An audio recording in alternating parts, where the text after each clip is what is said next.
VNC may inamin tungkol kay. At VNC, may sinabi kapag itakwilan niya siya. Ganito ang mangyayari, isang mapagpalang araw sa inyong lahat mga kalingap, sanay hindi niyo po makalimutan na mag-like sa video na ito. At paunawa tapusin muna ang kabuuhan ng video na ito mga kalingap at para malaman ang nilalaman nito. At maraming salamat po mga kalingap sa pagpatuloy na pagsuporta lalo na kay Kuya Val Santos Matubang at kay Ate Edna Vlogs at Kalingap Rab, salamat po. VNC may inamin tungkol kay Carla. Tungkol saan naman ito mga kalingap? At VNC may sinabi kung siya ay itakwil ganito ang mangyari. Pero bago yun mga kalingap ay pag-usapan muna natin mga kalingap ang mga ilang magaganap sa EDC at sa Team Kalingap ngayon. Naging isang palaisipan pa rin sa lahat at sa mga hindi nakakaalam kung bakit si VNC ang pinakamalaking pabahay na pinagawa ni Kalingap Rab. Sabi nila magastos anya sa kuryente ang bahay nila ni VNC dahil sa may mga ilaw itong mga expensive. At may nakapagsabi rin mga kalingap na si VNC anya ay paborito ni Kalingap Rab dahil maganda ang pinagawang pabahay.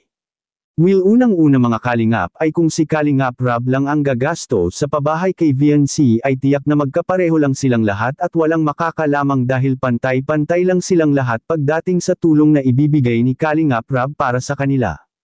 Maliban na lang kung may ibang magbigay dyan magsimula mga kalingap na may mas makakalamang talaga sa kanilang mga kalingap angels lalo pa kapag malaki ang ibibigay tulong, ngunit baliwala ito lahat dahil masaya si Kalingap Rab para sa kanila kung may tutulong at mag-sponsors, at VNC may babala kapag siya ay itakwil at may inaamin tungkol kay Carla. Yan ang ating makikita sa video. Kaya mo yung mga tanong, minsan pamilya ang binabanatan sa atin, mga tanong, okay, ang gawin mo lang, sagutin mo na lang sila ng ano. Huwag ka masyadong apektado. Kung may mga tanong sila, sagutin mo na lang. Pero minsan yung dapat hayaan na lang po natin. Kung hindi naman totoo, ay huwag mo pansinin. Bahala po kayo din. Pero tatay mo talaga si Binirando. Kuya Val, hindi ka din po nagkakaya. Naniwala na ako Kasi sinabi naman ng tatay mo na anak ka talaga niya. Pag tinanggi pa ako ni Papa, minsan ko po, di ba Hindi ka rin maniniwala na ano din naman actually pagka naka-side view ka, para ka na rin si tatay mo Kasi mix kayo. Yung image mo, yung mukha mo, mix.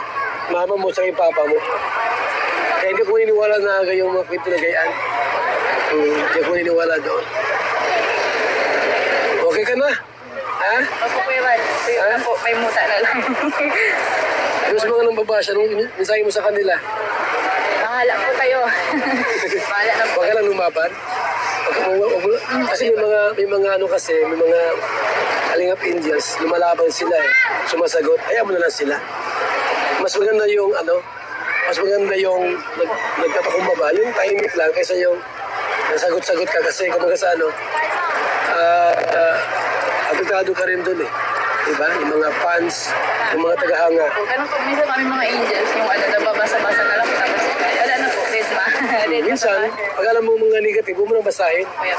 Kasi sasama lang loob mo diba? Ay mga ibang reactors na ikaw ang tinitira, diba? Huwag mo lang silang pakinggan. Marami po na pero wala na po kayo dyan. Marami ka napapakinggan. Madalas pinalitan ko kita pag may mga tumitira sa'yo. Oo. Hindi mo lang alam, diba, na pag may mga umaaway sa'yo, inaaway ka, inusi ka, pinagtatanggol ko kayo kahit sino sa inyo. Sila Carla, lahat. Oo, sila Joy, ikaw. Lahat naman kayo pag may mga na hindi totoo yung mga pinagsasabi. Ibang pinag-aaway-aaway po kami mga angels. Oo nga, no? Hindi po matitinag ang angels. Ba't ganun sila? Pinag-aaway kayo? Ano si Carla? Pinsan mo si Carla? Pinansan mo? Sino po? Carla, pinsan mo? Hindi naman. Hindi po. Ano mo lang si Carla? Kaibigan mo lang? Kasi isang school, di ba? Pambuhan. So yan po mga kaibigan Si Delcy po, yate po ngayong nakausap dito. Talaga sabi